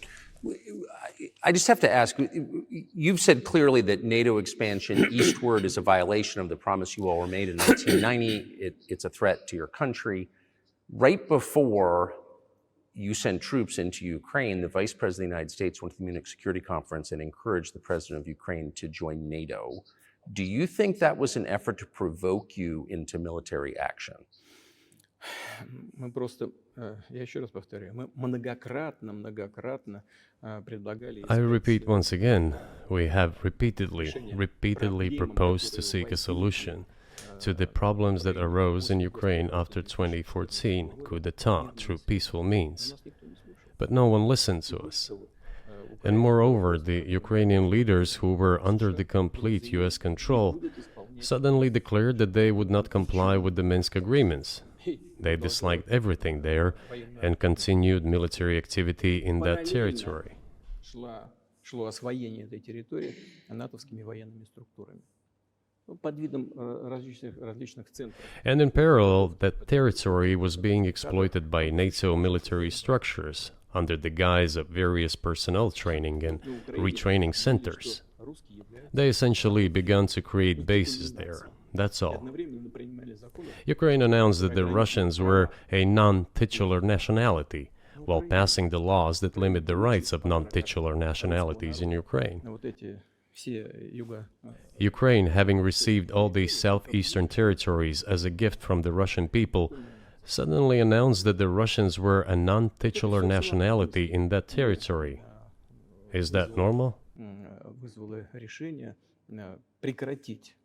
All this put together led to the decision to end the war that neo-Nazis started in Ukraine in 2014.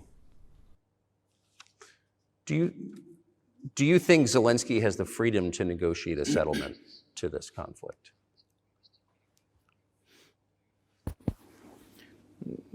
I don't know the details. Of course, it's difficult for me to judge. But I believe he has, in any case, he used to have.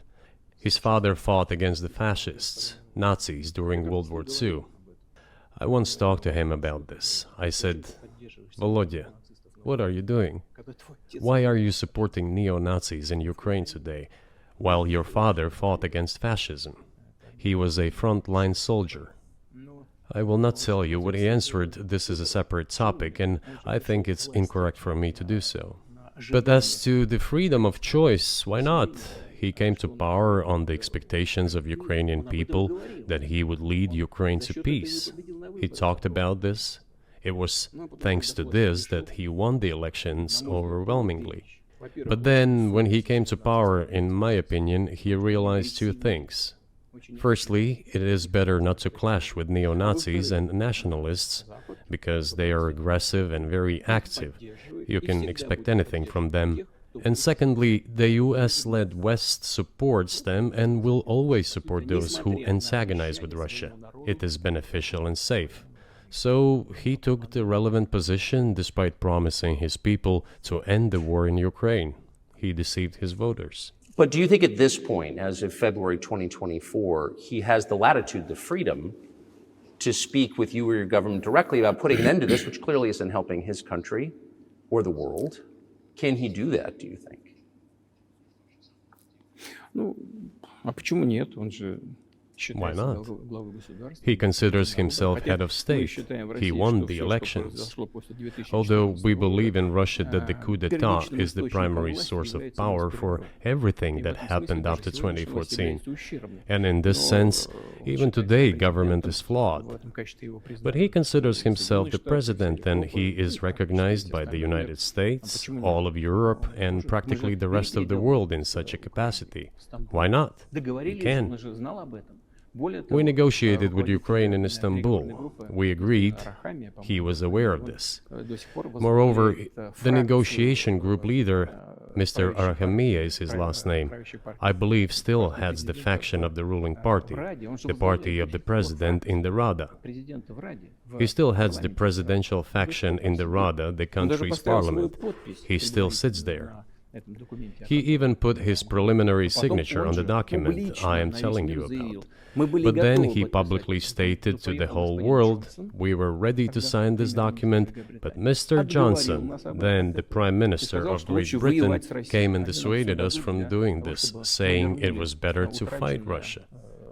They would give everything needed for us to return what was lost during the clashes with Russia, and we agreed with this proposal.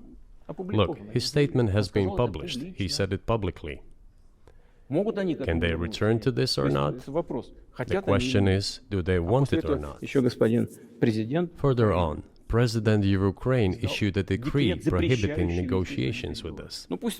Let him cancel that decree, and that's it. We have never refused negotiations, indeed. We hear all the time, is Russia ready? Yes, we have not refused. It was them who publicly refused. Well, let him cancel his decree and enter into negotiations. We have never refused. And the fact that they obeyed the demand or persuasion of Mr. Johnson, the former Prime Minister of Great Britain, seems ridiculous and very sad to me. Because, as Mr. Arakamiya put it, we could have stopped those hostilities with war a year and a half ago already. But the British persuaded us and we refused this. Where is Mr. Johnson now? And the war continues. That's a good question. Where do you think he is and why did he do that?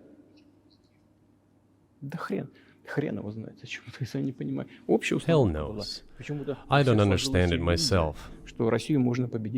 There was a general starting point. For some reason, everyone had the illusion that Russia could be defeated on the battlefield. Because of arrogance, because of a pure heart, but not because of a great mind. You've described the connection between Russia and Ukraine. You've described Russia itself a couple of times as orthodox. That's central to your understanding of Russia. You've said you're orthodox. What does that mean for you? You're a Christian leader by your own description. So what effect does that have on you?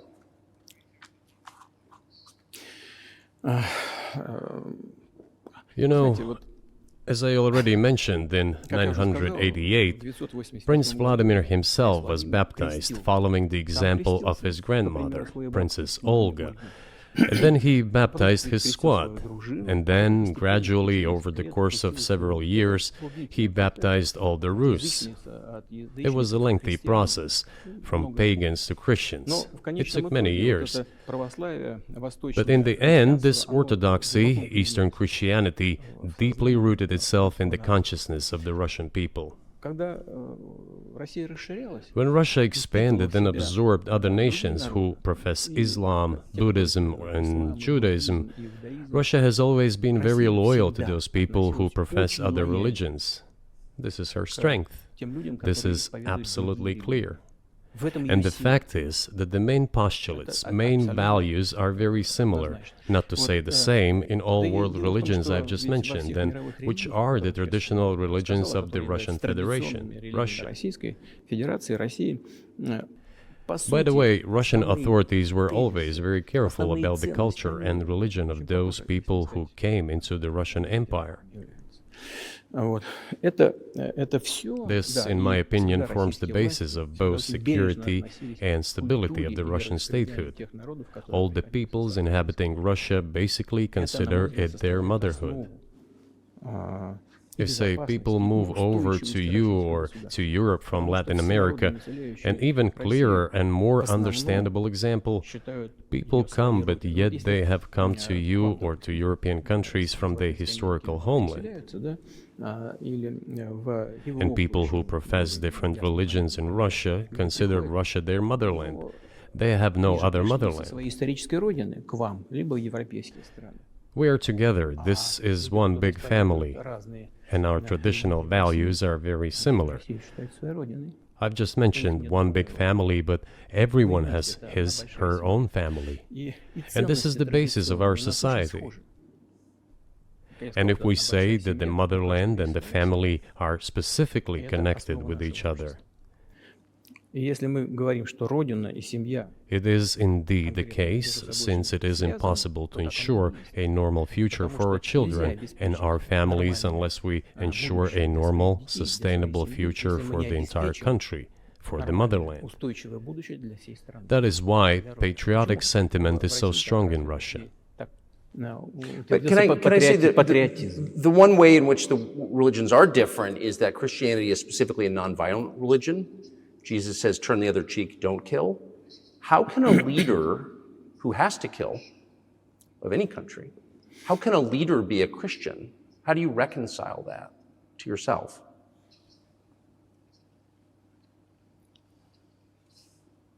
Очень легко. Если речь идет о защите себя и своей семьи. It is very easy when it comes to protecting oneself and one's family, one's homeland. Начались события. We won't attack anyone. С госпереворота и с начала боевых действий на Донецке. When did the developments in Ukraine start? На Донбассе. Вот с чего. И мы Since the coup защищаем d'etat and the свою hostilities in страну, Donbass свою begun, и наше that's when they started. And we're protecting our people, ourselves, our homeland, and our future. Она не во внешних проявлениях, и в том, чтобы ходить As for religion in general, или бить головой в пол. Она в сердце. you know, it's not about external manifestations. It's not about going to church every day or banging your head on the floor. Человекоориентированная. И, Достоевский It is in the очень heart. известен And our culture is so human-oriented. гений. Dostoevsky, who was very well known in the West and the genius of Russian culture, Russian literature, spoke a lot about this, about the Russian soul. Русский человек, российский человек, он думает больше о вечном, он думает больше о ценностях. After all, моральных, нравственных. Western society is more pragmatic. Не знаю, Russian может, вы people со мной think согласитесь, more но about the всё-таки eternal, западная about культура, moral она всё-таки values. более прагматична. I don't know, maybe you won't agree with me, but Western Я не очень culture is плохо. more pragmatic Это after дает all. возможность вот сегодняшнему этому золотому миллиарду. I'm not saying this is bad. It makes it possible for today's golden billion to achieve good success in production, even in science and so on. Что мы вроде как выглядим одинаково, но сознание... There's nothing wrong with that. I'm just saying that we kind of look the same, but our Well, minds so are do you built a see little the different. supernatural at work as you look out across what's happening in the world now? Do you see God at work? Do you ever think to yourself, these are forces that are not human? Да нет, я, честно говоря, так не думаю. Я думаю о том, что No, to be honest, I мировое don't think сообщество so. развивается вот по своим внутренним My opinion is that the development of the world community is in accordance with the inherent laws, and those laws are what they are. как было всегда в истории человечества. It's always been this way in the history of mankind. Развивались, Some размножались, nations and countries rose, became stronger and more numerous, and then left the international stage, losing the status they had accustomed to. Наверное, не нужно приводить эти примеры, но начиная... There's probably no need for me to give examples, but we could start with the Genghis Khan and horde conquerors, the Golden Horde, and then end with the Roman Empire. Человечество каждый It seems that there has never been anything like the Roman Empire in the history of mankind. потенциал варваров постепенно накапливался. Nevertheless, the potential of the barbarians gradually grew, as did their population. In general, the barbarians were getting stronger and begun to develop economically, as we would say today. Экономически они стали укрепляться. This eventually led to the collapse of the Roman Empire and the regime imposed by the Romans. 500 лет. Этот процесс... However, it took 5 centuries for the Roman Empire to fall apart. В сегодняшней ситуации The difference with what is happening now процессы изменений is that all the processes of change are happening at a much faster pace than in Roman times. So when does the AI empire start, do you think? У меня всё в более You're сложные asking вопросы. increasingly more complicated questions.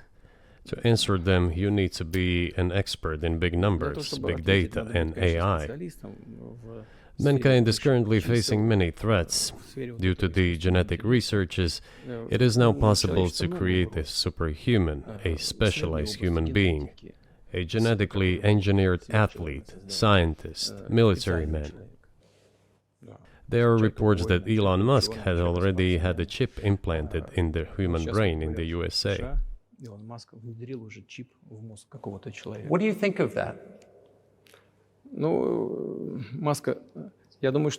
Well, I think there's no stopping Elon Musk. He will do as he sees fit. Nevertheless, you need to find some common ground with him, search for ways to persuade him. I think he's a smart person, I truly believe he is. So you need to reach an agreement with him because this process needs to be formalized and subjected to certain rules.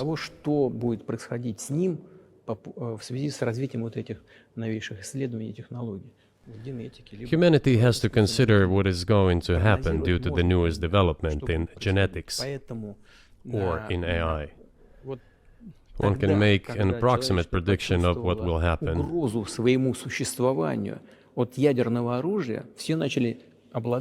Once mankind felt an existential threat coming from nuclear weapons, all nuclear nations began to come to terms with one another since they realized the negligent use of nuclear weaponry could drive humanity to extinction. It is impossible to stop research in genetics or AI today, just as it was impossible to stop the use of gunpowder back in the day. But as soon as we realize that the threat comes from unbridled and uncontrolled development of AI, or genetics, or any other field, the time will come to reach an international agreement on how to regulate these things. I appreciate all the time you've given us. I just got to ask you one last question, and that's about someone who's very famous in the United States, probably not here, Evan Gershkovich, who's the Wall Street Journal reporter. He's 32, and he's been in prison for almost a year. This is a huge story in the United States, and I just want to ask you directly, without getting into the details of it or your version of what happened, if as a sign of your decency, you would be willing to release him to us and we'll bring him back to the United States.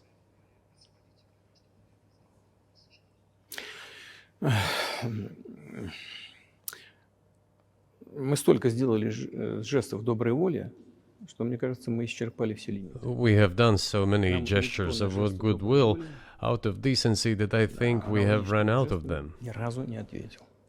We have never seen anyone reciprocate to us in a similar manner. However, in theory, we can say that we do not rule out that we can do that if our partners take reciprocal steps. When I talk about the partners, I first of all refer to special services. Special services are in contact with one another. They are talking about the matter in question. There is no taboo to settle this issue. We are willing to solve it.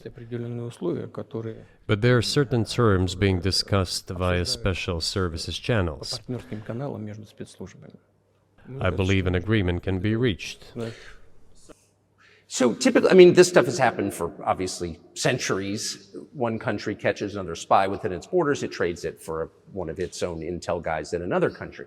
I think what makes, and it's not my business, but what makes this different is the guy's obviously not a spy, he's a kid.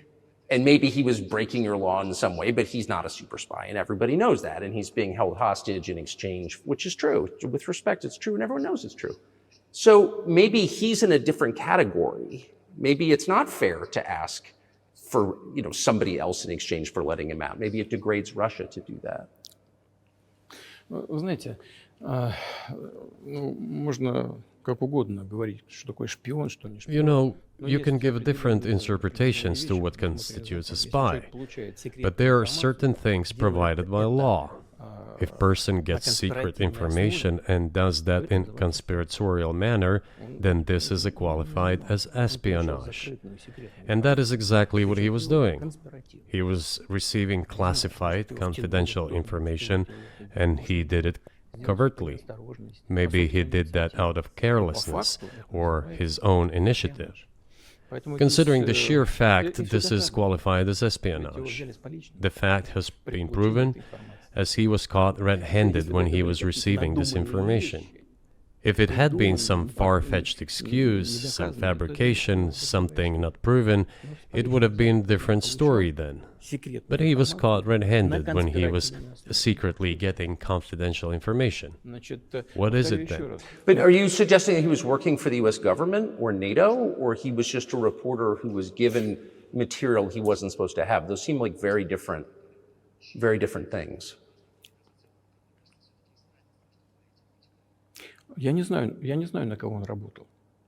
Но повторяю еще раз. I don't know who he was working for, but I would like to reiterate that getting classified information in secret is called espionage, and he was working for the US Special Services, some other agencies. I don't think he was working for Monaco, as Monaco is hardly interested in getting that information. It is up to special services to come to an agreement.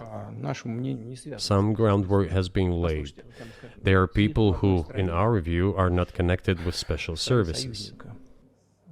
Let me tell you a story about a person serving a sentence in an allied country of the US.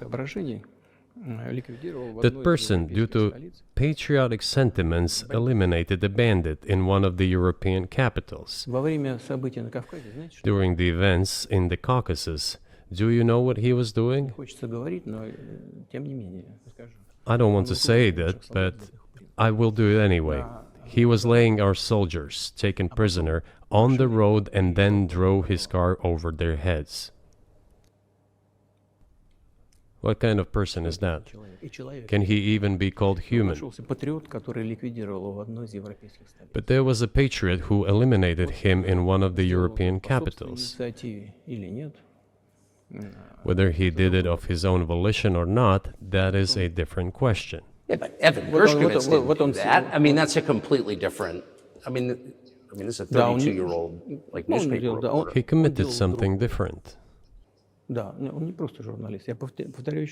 He's not just a journalist. I reiterate, he's a journalist who was secretly getting confidential information. Yes, it is different, but still, I'm talking about other people who are essentially controlled by the US authorities, wherever they are serving a sentence. There is an ongoing dialogue between the special services. This has to be resolved in a calm, responsible, and professional manner. They are keeping in touch, so let them do their work. I do not rule out that the person you refer to, Mr. Gershkovich, may return to his motherland. By the end of the day, it does not make any sense to keep him in prison in Russia. We want the US Special Services to think about how they can contribute to achieving the goals our special services are pursuing. We are ready to talk. Moreover, the talks are underway. And there have been many successful examples of these talks crowned with success. Probably this is going to be crowned with success as well. But we have to come to an agreement. I hope you let him out. Mr. President, thank you. I also want him to return to his homeland at last. I'm absolutely sincere. But let me say once again, the dialogue continues. The more public we render things of this nature, the more difficult it becomes to resolve them. Everything has to be done in calm manner. I wonder if that's true with the war, though, also. I mean, I want to ask one more question, which is, and maybe you don't want to say so for strategic reasons, but are you worried that what's happening in Ukraine could lead to something much larger and much more horrible? And how motivated are you just to call the US government and say, let's come to terms?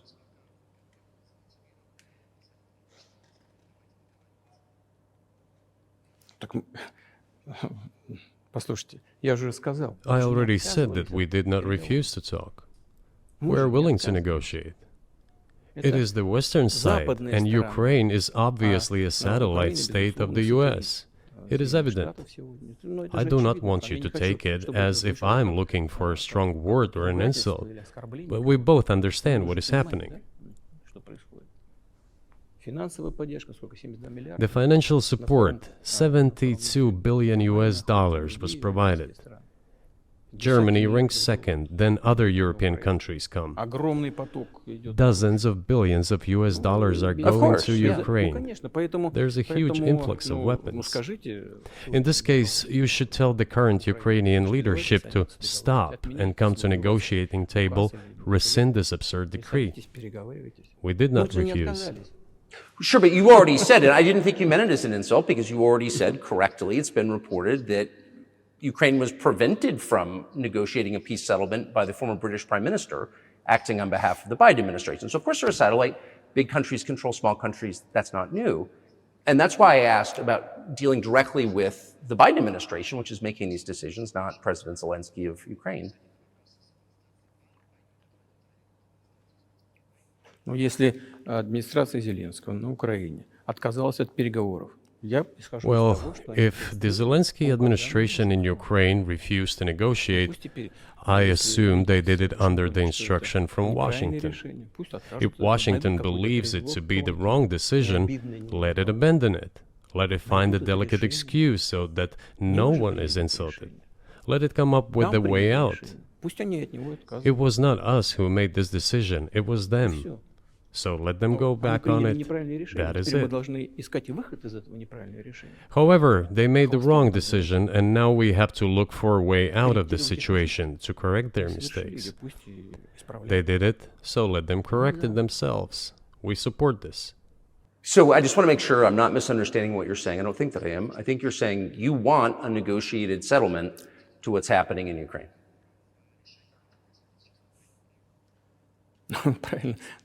Right. And we made it. We prepared the huge document in Istanbul that was initialed by the head of the Ukrainian delegation. He affixed his signature to some of the provisions, not to all of it. He put his signature and then he himself said, "We were ready to sign it and the war would have been over long ago, 18 months ago. However, Prime Minister Johnson came, talked us out of it, and we missed that chance." Well, you missed it, you made a mistake. Let them get back to that, that is all. Why do we have to bother ourselves and correct somebody else's mistakes? I know one can say it is our mistake. It was us who intensified the situation and decided to put an end to the war that started in 2014 in Donbass, as I have already said, by means of weapons. Let me get back to further in history. I already told you this. We were just discussing it. Let us go back to 1991, when we were promised that NATO would not expand, to 2008, when the doors to NATO opened to the declaration of state sovereignty of Ukraine, declaring Ukraine a neutral state. Let us go back to the fact that NATO and US military bases started to appear on the territory of Ukraine, creating threats to us. Let us go back to coup d'etat in Ukraine in 2014. It is pointless though, isn't it? We may go back and forth endlessly, but they stopped negotiations. Is it a mistake? Yes. Correct it. We are ready. What else is needed? Do you think it's too humiliating at this point for NATO to accept Russian control of what was 2 years ago Ukrainian territory? Я же сказал. I said let them think how to do it with dignity. There are options if there is a will. Варианты есть. Up until now, there has been the uproar and screaming about inflicting a strategic defeat on Russia on the battlefield. Now they are apparently coming to realize that it is difficult to achieve, if possible at all. In my opinion, it is impossible by definition. It is never going to happen. It seems to me that now, those who are in power in the West have come to realize this as well. If so, if the realization has set in, they have to think what to do next. We're ready for this dialogue. Would you be willing to say, congratulations, NATO, you won, and just keep the situation where it is now? Ну, вы знаете, это предмет переговоров. You know, it is a subject matter for the negotiations. No one is willing to conduct, or, to put it more accurately, Точнее сказать, хотят. they're willing but do not know how to do it. Я не только вижу, I know they want я to. знаю, что It is not just I see it, but I know they do want it. But they're struggling to understand how to do it. They have driven the situation to the point where we are at. It is not us who have done that. It is our partners, opponents who have done that. Well, now let them think how to reverse the situation. We're not against it. It would be funny if it were not so sad. Да, было бы смешно, если бы не было так грустно. This endless mobilization in Ukraine, the hysteria, the domestic problems, sooner or later it will result in agreement. Истерика там, внутренние проблемы. You know, this probably sounds strange given the current situation, Все равно мы договоримся. И but the relations between the two peoples will be rebuilt в anyway. сегодняшней ситуации прозвучит. It will take a lot of time, but they will heal. Между народами восстановится. Потребуется много времени. I'll give you very unusual examples. Совсем приведу вам необычный пример. There is a combat encounter on the battlefield. Here's a specific example. Ukrainian soldiers got encircled. This is an example from real life. Our soldiers were shouting to them, "There is no chance. Surrender yourselves. Come out and you will be alive." Наши солдаты им кричат. Suddenly, the Ukrainian soldiers were screaming from there in Russian, perfect Russian, saying, Вдруг оттуда "Russians, do not surrender." в хорошем русском And all of them и perished. не сдаются. They still identify themselves as Russian. Они до сих пор русскими себя ощущают. В этом смысле то, что What is happening is, to a certain extent, an element of a civil war. Everyone in the West thinks that the Russian people have been split by hostilities forever. растащили No, they will be reunited. Нет, The unity is still there. воссоединение произойдет. Оно никуда и не делось. Why are the Ukrainian authorities dismantling the Ukrainian Orthodox Church? Русскую православную церковь. Because it brings together not only the territory, Объединяет не территорию. it brings together our souls. И никто No не one will be able to удастся separate the soul. разлучить.